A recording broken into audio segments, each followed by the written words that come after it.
ایک بنیادی عقیدہ آخرت ہے۔ جن چیزوں پر انسان ساری زندگی اعمال کرتا ہے وہ چیزیں ہوتی ہیں جو اس کے عقیدے میں شامل ہوتی ہیں۔ عقیدہ جس طرح کا ہوتا ہے اسی طرح کا انسان عمل کرتا ہے، جو اس کی سوچیں ہوتی ہیں، جو افکار ہوتے ہیں، اسی طرح اپنے شب و روز گزارتا ہے۔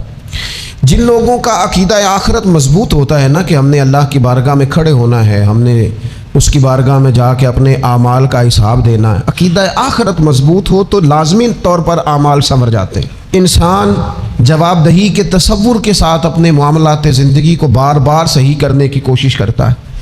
عقیدہ آخرت اسلامی عقائد میں بنیادی فکر کا عقیدہ ہے، اساس ہے عقائد کی۔ اگر کسی شخص کا یہ خیال ہو جائے کہ میں بس یہی زندگی ہے، کھا لو پی لو موج کرو، تو ظاہر ہے وہ فنا کا نام جب رکھ لے گا زندگی کو اور وہ دوبارہ اٹھنے کا قائل ہی نہیں ہوگا تو وہ تو کسی قانون کا پابند ہی نہیں رہے گا، وہ تو کسی چیز کی پابندی نہیں کرے گا، کسی چیز سے پرہیز نہیں کرے گا، من چاہی زندگی گزارے گا۔ عقیدہ آخرت، اللہ کی بارگاہ میں کھڑا ہونے کا تصور، یہ انسان کو سوار دیتا ہے۔ یہ ایک ایسا مراقبہ ہے جو تزکیہ نفس کر دیتا ہے، انسان کا باطن سنور جاتا ہے، اخلاقیات میں تبدیلی آتی ہے۔ پھر کوئی کیمرہ بھی نہ لگا ہو نا، کوئی بھی نہ دیکھ رہا ہو تو بندہ پھر بھی نیک ہو جاتا ہے، چونکہ اس کا خیال ہوتا ہے میرا رب مجھے دیکھ رہا ہے، صبح قیامت میں اپنے رب کی بارگاہ میں کھڑا کیا جاؤں گا۔ تو عقیدہ آخرت کی مضبوطی، اس تصور کا مضبوط ہونا امت مسلمہ کے لیے نہایت ہی ضروری ہے۔ آپ دیکھیے قرآن مجید فرقان حمید ہماری توجہ دلاتا ہے، اور سورۃ القیامہ کے اندر اللہ کریم نے ارشاد فرمایا ایحسب الانسان، کیا آدمی اس گھمنڈ میں ہے، کیا انسان کا یہ خیال ہے ان یترک سدی، کہ اسے آزاد چھوڑ دیا جائے گا، اس سے پوچھا نہیں جائے گا؟ کیا انسان یہ سمجھتا ہے اس سے کوئی سوال؟ ایحسب الانسان، کیا انسان اس گمان میں ہے، اس گھمنڈ میں ہے ان یترک سدی، کہ اسے آزاد چھوڑ دیا جائے گا، کوئی پوچھنے والا نہیں ہوگا؟ اسے آزاد نہیں چھوڑا جائے گا، اس پر پابندیاں ہیں، اس پر کچھ قیود ہیں، اسے کچھ حدود بتائی گئی ہیں، اسے ایک دائرہ کار دیا گیا ہے، اسے بتایا گیا ہے کہ یہ حلال ہے، یہ حرام ہے، یہ تیرے لیے جائز ہے، یہ تیرے لیے جائز نہیں ہے۔ اس چیز کی حد تک تو آگے بڑھ سکتا ہے، یہاں سے اس لائن کو تو کراس نہیں کر سکتا، اس پر پابندیاں ہیں، ان پابندیوں کے بیچ رہ کے وہ زندگی گزارے گا۔ اور یہ بھی یاد رکھے، یہ آیت ایک دوسرا معنی یہ دیتی ہے کہ یہ مت سمجھے کہ صبح قیامت اسے چھوڑ دیا جائے گا، اس سے پوچھا جائے گا، اس سے سوال کیا جائے گا۔ اللہ کی بارگاہ میں جب یہ کھڑا ہوگا تو اسے اپنے اعمال کا حساب دینا ہو۔ لازمی طور پر ایک عدالت صبح قیامت لگے گی، جس عدالت میں مجرم پیش ہوں گے، انہیں اپنے جرموں کا حساب دینا ہے، ظالموں کو کھڑا کیا جائے گا، ان سے ان کے ظلم کے بارے میں باز پرس ہو۔ تو لازمی طور پر عقیدہ آخرت کی مضبوطی انسان کو مضبوط کرتی ہے، اس کے اعمال پر پیرے بیٹھ جاتے ہیں، وہ پھونک پھونک کر قدم رکھتا ہے، سوچ کر جملے بولتا ہے، وہ کوئی بھی معاملہ کرتا ہے تو اس میں اس کا خیال ہوتا ہے کہ میں نے دنیا سے چلے جانا ہے، میرے پاس پتہ نہیں کتنا وقت بچا ہے، لہٰذا مجھے آخرت میں پیش ہونا ہے اپنے معاملات کی آسانی کے لیے، وہاں کی آسانی کے لیے میں یہاں تھوڑا سوچ سمجھ کے چلوں۔ رب فرماتا ہے تجھے ایسے ہی آزاد نہیں چھوڑا جائے گا، آزاد پنچھیوں جیسی زندگی نہ گزار، صبح قیامت کے معاملات کو پیش نظر رکھ، اس پر غور کر۔ یہ تصور گھر کے باہر بھی پورا مضبوط ہونا چاہیے اور گھر کے اندر بھی پورا مضبوط ہونا چاہیے۔ انسان اپنے مالک سے ڈرے اور قیامت کے دن اس کی بارگاہ میں حاضری کا یقین رکھے، اور وہ یاد رکھے کہ یہاں جو کچھ وہ دیکھے نا کہ یہاں لوگوں کو بتایا جاتا ہے، قائل کیا جاتا ہے، یہ حلال ہے، یہ حرام ہے، یہ تیرے لیے ٹھیک نہیں ہے، یہ تیری حدود ہیں، یہ تیرے قیود ہیں، یہ تیرا دائرہ کار ہے، لیکن اگر پھر بھی کوئی بندہ باز نہ آئے، پھر بھی کوئی شخص باز نہ آئے، تو پھر اس کو کہا جائے گا صبح قیامت اللہ خود حساب لے لے گا، پھر تجھے مالک اپنے سامنے کھڑا کرے گا، ثم لتسألن یومئذ عن النعیم، پھر وہ تجھ سے ایک ایک نعمت کے بارے میں سوال کر لے گا، پھر تجھے جواب دینا ہوگا۔ تو اس تصور کو اپنی زندگی میں لاگو کریں کہ ہم نے مرنا ہے، اللہ کی بارگاہ میں جان، اس تصور کو پوری طور پر طاری کریں اپنے ذہنوں میں۔ یہ جو رسمی سی بات ہے نا، پتہ نہیں کب چلے جانا ہے، جو جانے والے ہوتے ہیں ان کی کوئی تیاری بھی ہوتی ہے، جن کو پتہ ہوتا ہے نا وہ رمضان المبارک میں نا کئی دفعہ ایسا ہوتا ہے کہ ٹکٹیں نہیں مل رہی ہوتی ہیں اور عمرے کے ویزے لگ چکے ہوتے ہیں، تو ایجنٹ کہہ دیتے ہیں جانے والوں کو کہ تیاری رکھنا، کسی وقت بھی میرا فون آ جائے گا۔ تو لوگوں نے بیگ باندھ لیے ہوتے ہیں، سامان تیار کر لیا ہوتا ہے، سارے انتظامات کر کے رکھے، کیوں کہ پتہ نہیں کس وقت بلاوا آ جائے گا، تو تو روز کہتا ہے پتہ نہیں اللہ کی جانب سے کس وقت بلاوا آ جائے گا۔ پھر اپنی تیاری بھی تو یار کچھ بتانا، میں بھی بتاؤں آپ بھی بتائیں۔ پھر ہم اپنے آپ سے یہ بھی تو سوال کریں نا کہ جہاں اچانک جانا پڑے اس کے لیے تیاری ہوتی ہے، ہماری تیاری کیا ہے؟ اگر اچانک جانے پڑے اس کی بارگاہ میں کیا تیاری؟ روز دیکھ رہے ہیں نا، کچھ لوگ روڈ پہ چڑھے تھے پہنچ نہیں سکے، ہاسپٹل گئے تھے پہنچ نہیں سکے، کچھ لوگ کسی فیلڈ میں کام کر رہے تھے ڈگری نہیں مل سکی، جا ہی نہیں سکے، وقت آ گیا۔ تو اگر وہ ٹائم آ جاتا ہے اس کی بارگاہ میں حاضر ہونا پڑ جاتا ہے، تیاری کیا ہے؟ نبی پاک علیہ الصلوۃ والسلام گھر کے اندر اپنے گھر والوں کی تربیت کے لیے اور تعلیم امت کے لیے ایک دعا مانگتے تھے۔ حضرت عائشہ صدیقہ کہتی ہیں حضور دعا مانگتے تھے، مشکات میں موجود ہے۔ کیا دعا تھی؟ اللہم حاسبنی حسابا یسیرا، اے اللہ ذرا حساب آسان کر کے لینا۔ یہ حضور تعلیم امت کے لیے دعا مانگتے، اللہ حساب ذرا آسان کر کے لیجیے اور مالک کرم فرمانا۔ تو حضرت عائشہ صدیقہ رضی اللہ تعالیٰ عنہ ارشاد فرماتی ہے، میں نے عرض کیا یا رسول اللہ صلی اللہ تعالیٰ علیہ وسلم یہ آسان حساب کا کیا مطلب ہے؟ تو حضور فرمانے لگے عائشہ آسان حساب کا مطلب یہ ہے کہ رب کریم بندے کے نامہ اعمال پر نظر ڈالے گا اور پھر اللہ تبارک و تعالیٰ اس سے درگزر فرما دے گا۔ یہ آسان حساب ہے، پتہ مالک کو ہے اس نے کیا کیا ہے، پر کریم ہے نا۔ عدل کریں تے تھر تھر کمبن، اچیاں شانہ والے تے جے فضل کریں تے پھر بخشے جامن میرے جے منہ کالے، نظر کرے گا پھر معاف فرما دے گا۔ اور حضور فرماتے عائشہ یاد رکھو جس سے اس نے حساب لیا اس کے لیے مشکل ہو، اللہم حاسبنی حسابا یسیرا، اے اللہ تو حساب ذرا آسان کر کے لینا، ذرا آسان کر کے۔ اس لیے تعلیم امت کے لیے کہ امت کے دل میں خیال پیدا ہو کہ حساب دینا ہے، تو نے حساب دینا ہے، تو نے اپنے مال کا حساب دینا ہے، تو نے اپنے لفظوں کا حساب دینا ہے، تو نے معاملات کا حساب دینا ہے۔ تو جس کرسی پہ بیٹھا ہے، تو کلرک ہے یا صدر ہے، تو نے اپنی اس نشست کا حساب دینا۔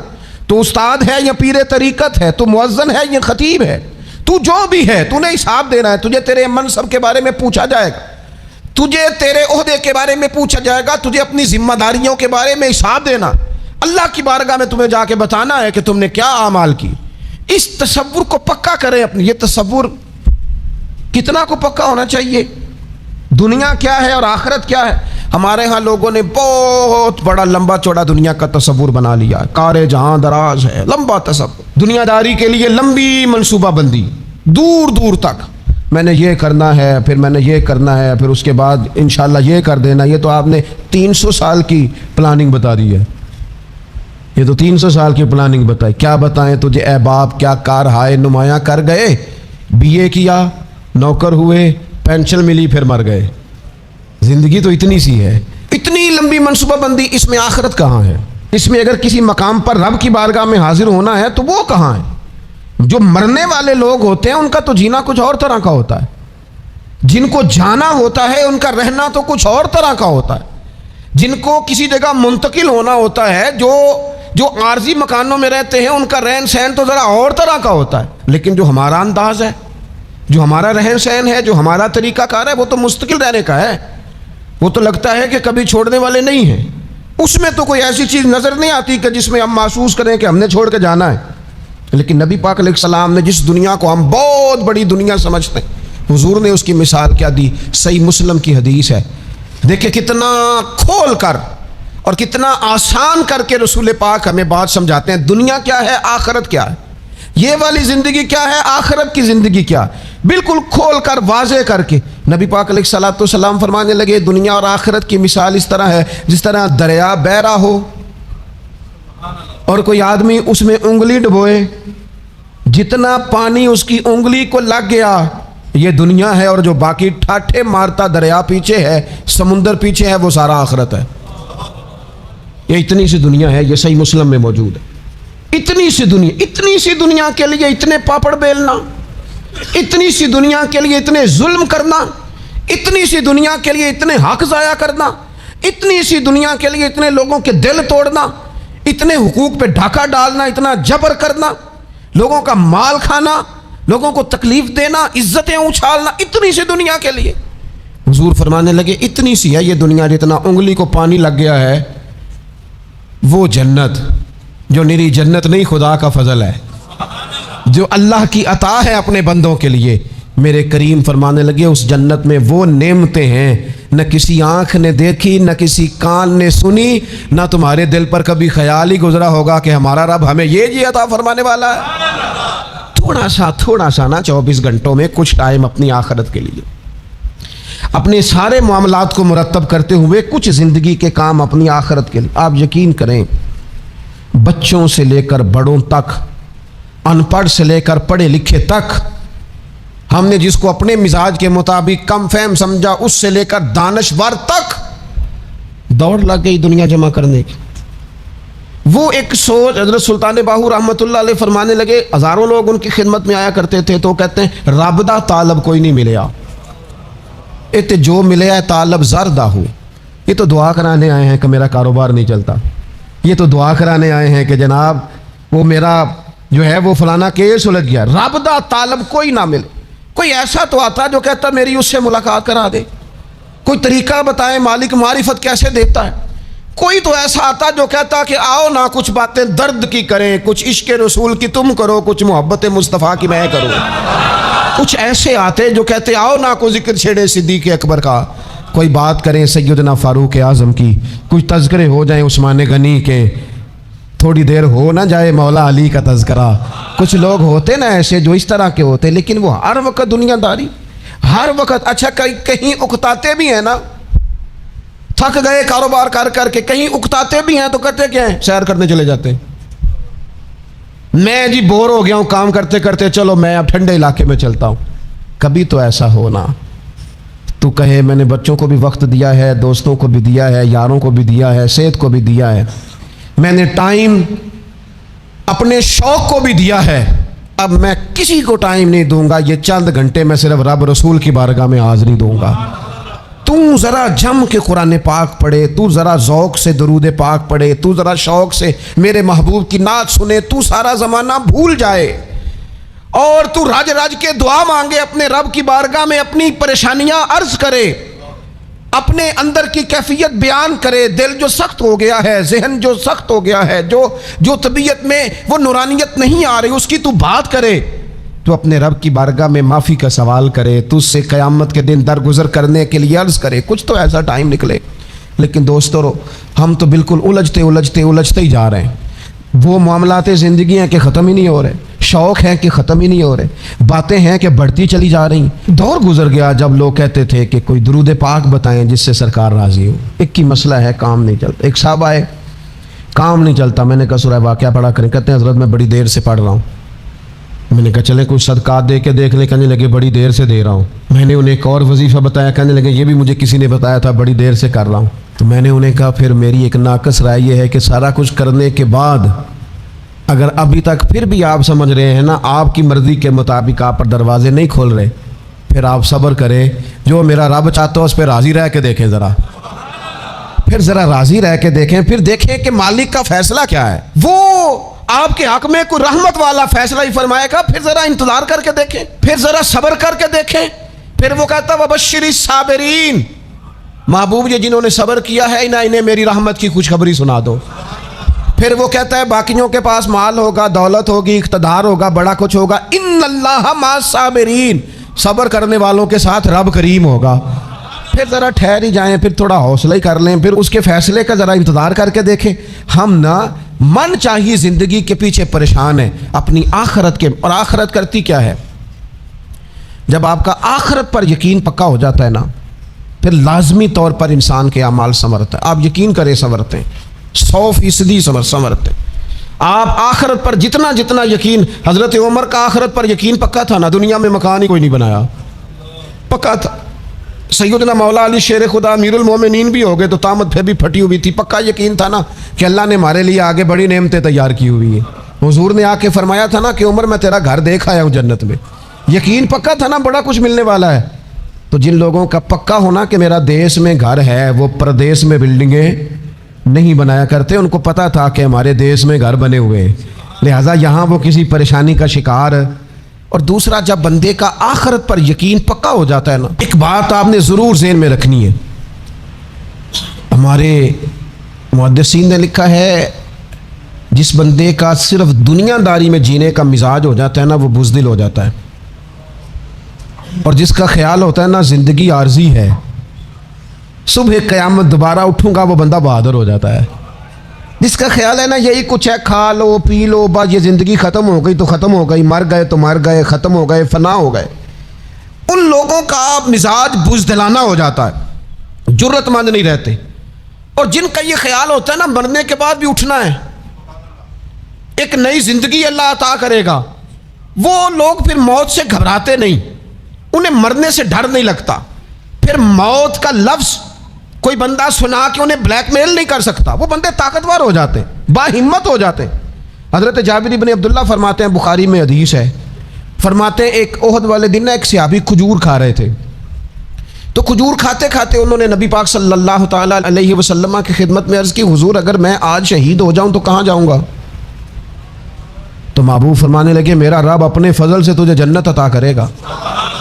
حضرت جابر بن عبداللہ رضی اللہ تعالیٰ عنہ فرماتے ہیں اس بندے نے کیا کیا، اس نے نا کھجور جتنی کھا لی تھی کھا لی، باقی نکال دی منہ سے، تلوار لی، میدان میں گئے، شہید ہو گئے۔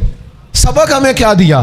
کہنے لگے جب مرتے ہی اللہ تعالیٰ جنت عطا کرے گا، پھر کھجور کھاتے کھاتے رہنے والی دیر بھی کیوں کرنی ہے؟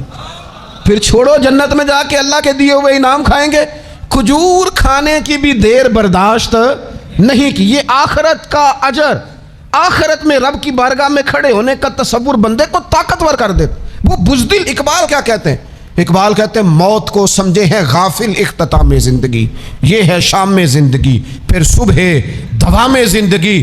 اور حضرت بلے شاہ بھی بول پڑے، وہ کہنے لگے عرش فرشتے بانگا ملیاں مکے پہ گیا شور، بلے شاہ آسان نہیں مرنا، اے تے مر گیا ہی کوئی ہور، یہ تو کسی۔ اور پھر ایک اور درویش بولے، وہ کہنے لگے وارث شاہ او کدو مر دے، وارث شاہ او کدو مر دے جنہ کیتیاں نیک کمائیاں نے۔